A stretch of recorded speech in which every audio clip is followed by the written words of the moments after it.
इसके ऊपर ये लगा लेता हूँ और उसके बाद ये निकले नहीं इसके लिए इसके ऊपर टेप लगा देता हूँ।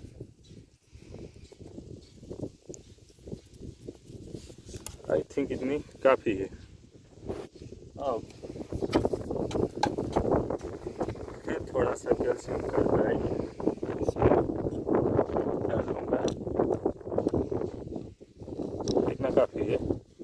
और इसके बाद थोड़ा सा H2O,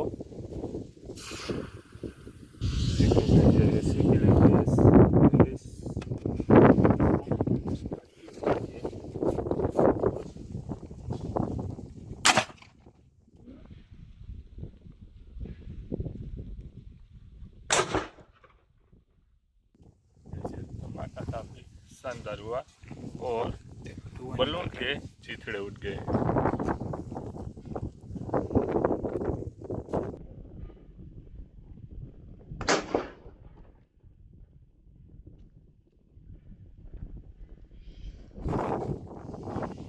देखो ये एक्सोथर्मिक रिएक्शन थी और ये है कैल्शियम हाइड्रोक्साइड और एसिटिलीन गैस उसको हमने धमाका कर दिया, यानी कि फ्लेम कर दिया।